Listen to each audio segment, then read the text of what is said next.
Mesdames, Messieurs, bonjour et bienvenue au 13h. Les examens spéciaux pour les élèves déplacés ont débuté hier. Les candidats composent à Sévaré, Ségou et Bamako. Ce sont ceux au Cap et au BT qui ont ouvert le bal et il n'y a pas de chiffre officiel disponible à cette session. Mais le gros lot est basé à Sévaré. Près de 5000 candidats composent dans la Venise malienne. Le ministre de l'Éducation et de l'Alphabétisation, Adama Wane, a donné le coup d'envoi des épreuves à Sévaré. Le récit de nos envoyés spéciaux, Brahima Koulibaly, Mohamed Diarra. Une session spéciale, cela est une première dans le calendrier des examens au Mali. Le contexte l'exige, la crise au nord malien. Ils sont donc environ 5000 candidats, tout examen confondu, CAP, BT, DF et BAC, à prendre part à ces examens spéciaux. Les 5000, c'est le chiffre des élèves qui composent à Sévaré. Les candidats du CAP et du BT ont ouvert le bal ce lundi. Les centres d'examen retenus à cet effet sont Mopti, Ségou et Bamako. Le ministre a donné le coup d'envoi des épreuves au lycée Amadou Ndiko de Sévaré. Toutes les conditions semblent réunies pour faire une bonne session. Depuis le mois d'août jusqu'à la fin du mois de septembre, des cours de remédiation ont été institués par le département au niveau de certaines académies, dont l'académie d'enseignement de Mopti. Les élèves ont suivi les cours, d'autres ont suivi les cours sur place dans les académies des zones occupées. Des propos corroborés par des candidats. Je l'ai préparé, on n'a pas eu trop de complications dedans. J'ai bel et bien préparé mon examen. Je suis prêt pour faire l'épreuve de français maintenant. Le visiteur du jour ne peut afficher que sa joie de voir ses élèves sereins. Nous sommes très contents, et particulièrement en voyant le regard de ces enfants très fiers, très contents, très engagés, très déterminés et je dois dire aussi très patriotes qui ont fait un très grand déplacement pour venir se présenter aux examens. Les élèves réfugiés ne sont pas aussi oubliés. Pour ceux de l'extérieur, nous avions décidé d'organiser, nous voulions organiser un centre à Bobo-Dioulasso et puis un centre à Niamey. Et on attendait presque 300 candidats. Malheureusement, on s'est rendu compte que les cours de rattrapage n'avaient pas eu lieu. Ils n'ont pas donc bénéficié du programme et nous avions été très contraints, malheureusement, d'annuler, de reporter ces examens ou plutôt de leur permettre d'ajourner l'année scolaire. Le ministre Wane a visité aussi le nouveau lycée technique de Sévaré. Cet établissement n'a rien à envier à un champ 2000. Adama Wane a ensuite eu une séance de travail avec le comité d'organisation. Ici, des instructions fermes ont été données pour préparer le retour des élèves une fois les examens terminés. On va préciser que cette session ne concerne pas les élèves réfugiés. Une autre session sera organisée à leur intention dans les tout prochains mois. Éducation toujours cette fois-ci au Cameroun et nous parlons du centre de rééducation pour enfants sourds-muets. Il est situé à Newbel à Douala. Dans ce centre, l'enfant apprend à être indépendant, pas de pression pour ce faire. Il s'agit de le mettre en valeur pour qu'il ait confiance en lui, suivant la pédagogie adoptée par ce centre. Dans le quartier de Newbel, à Douala, c'est une école pas comme les autres. Ici, les enseignants sont spéciaux. Ils doivent fournir beaucoup d'efforts pour faire assimiler aux enfants sourds-muets leurs leçons. C'est pas facile, mais au bout de quelques mois, nous arrivons déjà à obtenir le résultat escompté. Mais l'apprentissage est encore plus rapide depuis que la directrice de cette école a eu l'idée d'ouvrir une classe d'entendants. Néanmoins, cela n'a pas été facile. Il a fallu d'abord lutter contre un préjugé, expliquer aux parents des enfants entendants qu'ils ne seraient pas sourds aux côtés d'enfants déjà déficients. Initiative couronnée de succès, ils grandissent ensemble depuis 8 ans sans développer un esprit de rejet. Ce brassage fait que l'enfant sourd articule facilement, donc il parle. Avant qu'on ait les entendants ici, c'était le mic-mic, la bouche fermée complètement. Mais aujourd'hui, tout le monde dit quelque chose. Beaucoup de familles rejettent encore leurs enfants qui ne sont pas comme les autres. La faute à l'ignorance et à des croyances magico-religieuses. Pourtant, cette mère sans emploi lutte pour donner un avenir à sa fille totalement dépendante, handicapée mentale. Moi et son père, nous prenons tous les soins sur elle. Grâce à l'école FEDEM, ma fille s'améliore. Depuis une dizaine d'années, près de 600 handicapés mentaux ont réussi à gagner plus d'autonomie grâce à cette fondation. Les éducateurs travaillent sur la stimulation, la motricité et l'ergothérapie. Dans beaucoup de maisons, on les met à part, on les stimule pas assez pour le langage ni pour les mouvements. Et ce qui fait à la longue, pendant qu'ils grandissent, ils deviennent retardés. Pas de pression dans l'apprentissage, on met l'enfant en valeur car lorsqu'il arrive ici, il a souvent perdu en confiance, stigmatisé et dévalorisé par son entourage. L'espoir n'est pas perdu, il y a toujours quelque chose qu'on récupère sur ces enfants. Donc nous avons toujours quelque chose à gagner. Les éducateurs y croient, mais pas l'État camerounais qui n'a jamais investi dans la scolarité de ses enfants déficients. Sans l'existence de telles structures, cachées ou abandonnées par leur famille, ils perdraient sans doute une partie de leur humanité. Ici au Mali, le ministre délégué algérien des Affaires maghrébines et africaines séjourne avec une forte délégation. Et sa visite s'inscrit dans le cadre d'une tournée dans le pays du champ. Abdelkader Messaël se dit en mission d'amitié et de solidarité. Au centre de cette visite, la situation au nord du Mali et pour l'Algérie, l'intégrité territoriale du Mali n'est pas négociable. Bourama Traoré nous en parle. Au cœur de cette visite du ministre algérien des Affaires maghrébines et africaines, la gestion de la situation au nord du Mali, une question à laquelle l'Algérie ne peut pas rester insensible. Nous avons été instruits par le président de la République pour transmettre aux dirigeants maliens un message d'amitié, de fraternité et de soutien au peuple frère du Mali dans cette phase difficile et délicate qu'il traverse. Il est évident qu'un pays comme l'Algérie ne peut pas rester indifférente aux problèmes auxquels est confronté le Mali frère, surtout dans ces circonstances. Donc nous sommes à l'écoute. À l'écoute des autorités nationales pour trouver ensemble une solution à la crise, une démarche qu'apprécie fortement les chefs de la diplomatie malienne. Nous pensons que de cette visite devront sortir des décisions importantes qui nous permettront d'avancer dans la résolution de la double crise politique et militaire que nous vivons. Une double crise évoquée au cours de cette séance de travail entre les deux délégations, maliennes et algériennes, ont une identité de vue sur les questions du terrorisme et des crimes organisés. C'est à l'unisson qu'on peut combattre efficacement ces menaces, convient-il. L'Algérie travaille avec tous ses partenaires parce que nous considérons que pour nous, l'intégrité du Mali n'est pas négociable. Nous disons à la rébellion du Nord que nous n'accepterons jamais qu'elle puisse s'allier au terrorisme, au crime organisé, et que nous n'accepterons jamais qu'elle ait des velléités sécessionnistes ou de division de ce grand pays qui a une grande histoire. La visite du ministre algérien des Affaires maghrébines et africaines au Mali s'inscrit dans le cadre d'une tournée dans les pays du champ. Prochaine étape, le Niger. Maliens et Algériens sont convaincus qu'il faut une action militaire pour lutter contre le terrorisme dans le Sahel. Le Mali et l'Algérie doivent donc accorder leur violon pour chasser les islamistes armés qui occupent le nord du Mali. Et c'est le message des autorités maliennes adressé à la forte délégation algérienne qui séjourne dans notre pays. Elle a été reçue hier après-midi par le Premier ministre et le Président de la République par intérim. Ibrahima Traoré pour le compte rendu. Le dialogue, oui, mais la laïcité et l'intégrité territoriale du Mali sont non négociables. C'est la conviction ferme des plus hautes autorités du pays, un message transmis à une forte délégation algérienne qui séjourne au Mali. Elle est conduite par le ministre délégué chargé des affaires maghrébines et africaines. Abdelkader Messaël, reçu par le président de la République par intérim, dit apporter le soutien et la solidarité de son pays au Mali afin qu'il recouvre rapidement l'ensemble de son territoire occupé. Pour cela, le Mali prône une intervention militaire au nord du pays, tout en privilégiant le dialogue. L'accompagnement de l'Algérie ne fera pas défaut, dixit Abdelkader Messaël.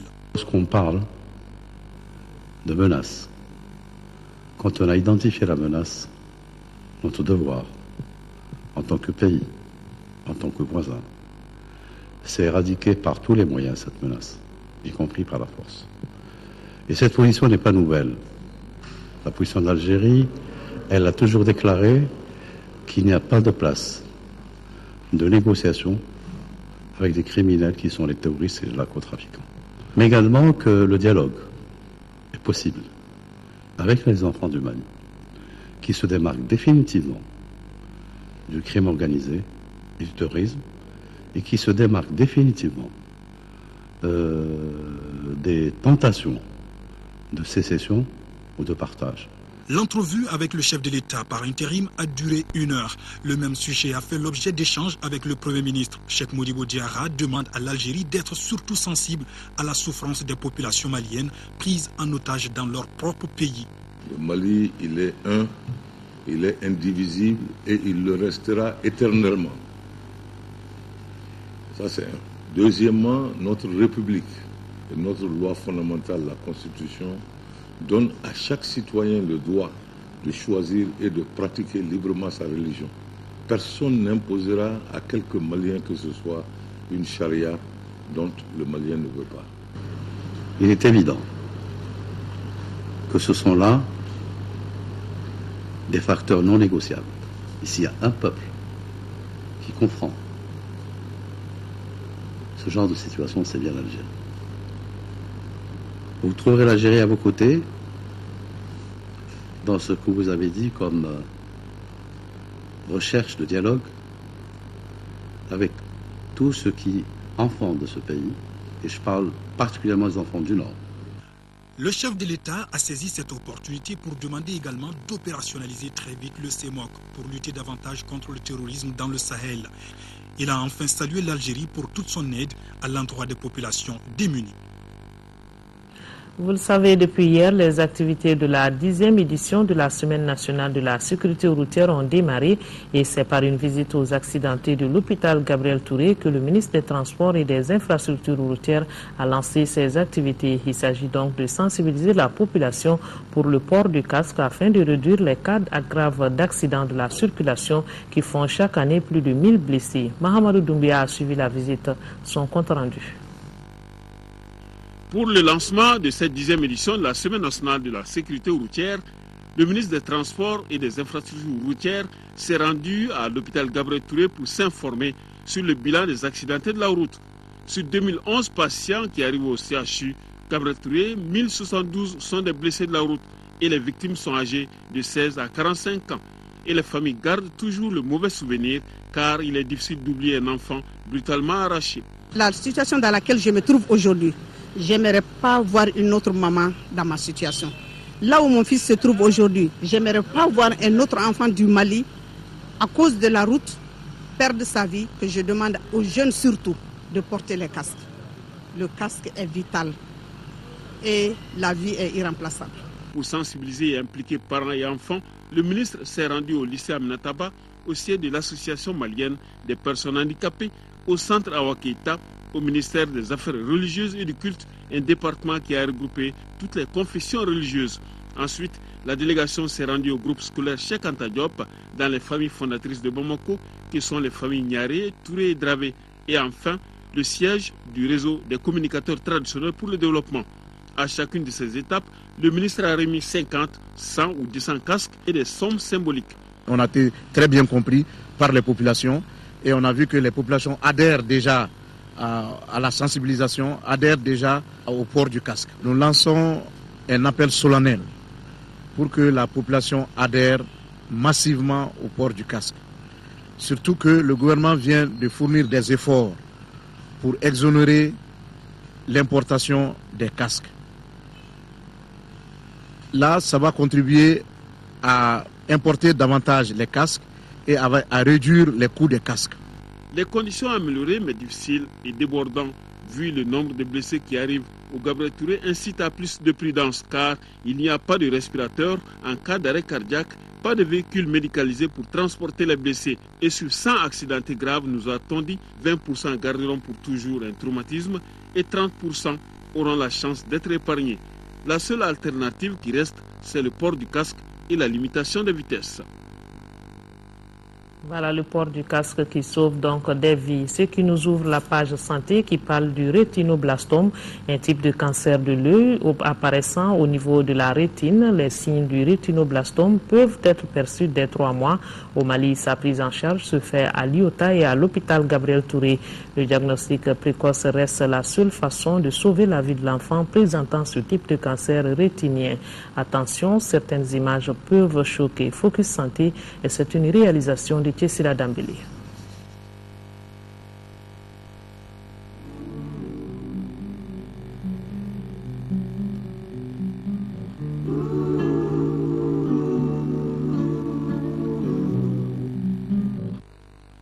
Une tache blanche dans la partie noire de l'œil de votre enfant et les nouvelles sont très mauvaises.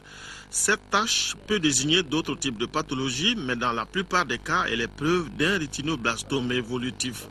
Le rétinoblastome est un cancer de la rétine chez l'enfant de moins de 5 ans. Les statistiques évoquent un cas de ce type de cancer sur 18 000 naissances dans le monde et notre pays n'est pas épargné.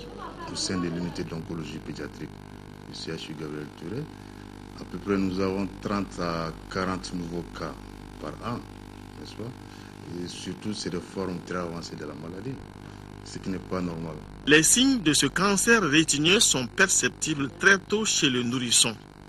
Déjà très précocement, on voit que l'œil dévie, c'est-à-dire il y a un strabisme. Ça veut dire que l'œil, la partie noire de l'œil est déviée soit vers l'extérieur, donc ça fait un strabisme divergent, ou l'œil va dévier vers l'intérieur, un strabisme convergent. Et dans ce cas, le strabisme peut être soit sur un œil, si la maladie pousse sur un seul œil, ou bien la déviation des yeux se voit au niveau des 2 yeux. Dans l'évolution, la tumeur va grossir sur la rétine. Et là, la particularité du rétinoblastome, c'est que ça donne une tache blanche dans la partie centrale de l'œil. C'est-à-dire le centre du noir, vous allez commencer à voir un reflet blanc. Au tout début, le reflet n'est pas permanent. Il y a certains parents qui vont le constater intermittemment, c'est-à-dire dans certaines positions de l'œil, ils peuvent voir le reflet, mais après ça disparaît. Et plus tard, le reflet devient permanent. Et l'enfant va avoir la tache blanche permanemment sur l'œil. Et si on ne fait toujours rien, comme c'est un cancer, donc ça évolue, eh bien, l'œil va commencer à grossir et à sortir de l'orbite. Et à la longue, l'œil va complètement être éjecté de l'orbite. Les causes du rétinoblastome ne sont pas très bien connues, mais on estime qu'il peut avoir une cause héréditaire, infectieuse ou spontanée. Au Mali, principalement 2 structures s'occupent de la prise en charge de ce type de cancer, l'unité d'oncologie pédiatrique de l'hôpital Gabriel Touré et l'Institut d'ophtalmologie tropicale d'Afrique, IOTA. En ophtalmologie, nous, ce qu'on fait, c'est que quand les malades viennent très tôt, c'est-à-dire quand l'œil louche, ou bien quand il y a juste la petite tache blanche sur l'œil, ça c'est des cas où on peut guérir. Quand l'enfant se présente précocement, ici actuellement à l'IOTA, on fait une énucléation, c'est-à-dire on enlève l'œil. Mais sinon, dans les pays développés, il y a des traitements conservateurs qui font qu'on peut aussi bien détruire la maladie et garder l'œil. Donc il y a des taux de survie qui avoisinent les 98% lorsque le plateau technique le permet et que le diagnostic est fait très précocement. Mais à des stades évolués, c'est-à-dire quand c'est l'exophthalmie majeure, la tumeur, elle va évoluer dans l'œil pendant un long moment. Mais à partir d'un certain temps, la tumeur ne reste plus dans l'œil. C'est comme tous les cancers, ils aiment aller dans d'autres organes. Et bien, ce cas aussi, la tumeur va se propager dans les organes environnants, c'est-à-dire l'orbite. Et finalement, passer le cap de l'orbite, la tumeur peut aller se localiser au niveau du cerveau. Et si c'est le cas, malheureusement, c'est un stade où la médecine est impuissante. Ces patients, très souvent, ils sont référés par l'IOTA, en fait. Les patients reçus au stade précoce, n'est-ce pas? Alors nous faisons ce qu'on appelle les bilans d'extraction. Après, nous adressons le patient à l'ophtalmologie pour l'énucléation, n'est-ce pas? On enlève l'œil, n'est-ce pas? Après, on envoie l'œil à l'histologie, à l'anatomopathologie. En fonction de ça, n'est-ce pas, nous déterminons quel type de traitement, de chimiothérapie l'enfant doit recevoir en post-opératoire. Dans cette prise en charge, le service d'anatomopathologie a son rôle à jouer, de même que le service d'imagerie médicale, précisément avec le scanner. C'est à travers ce scanner qu'on s'est fait une idée du volume de la tumeur et de l'extension de la tumeur. Cette tumeur, elle est d'abord dans l'œil, ça peut aller dans l'orbite, ça peut atteindre les nerfs optiques, ça c'est dans les cadres oculaires, mais ça peut aller aussi au-delà pour avoir une localisation au niveau cérébral ou même à distance. C'est dans ces cas que l'imagerie intervient pour apprécier le volume tumoral au début du traitement, et en cours du traitement, on fait aussi un autre scanner pour apprécier la régression tumorale. Le diagnostic précoce est très important pour une prise en charge correcte du rétinoblastome. Mais au Mali, la majeure partie des patients arrivent à l'IOTA avec leur rétinoblastome à un stade où l'œil est déjà projeté en dehors de l'orbite. Mais l'organisation de la prise en charge évolue positivement. Un projet de l'Alliance mondiale contre le cancer et de ses partenaires maliens est en cours d'exécution. Il vise à faciliter le diagnostic et la prise en charge de la maladie, ce qui passera forcément par une sensibilisation des praticiens et des populations.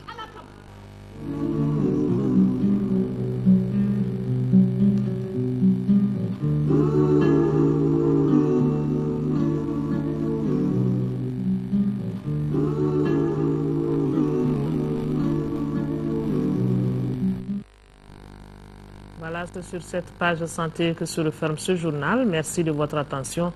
Nos pensées vont à nos compatriotes des régions du nord du Mali. On ne les oublie pas. Merci et à demain.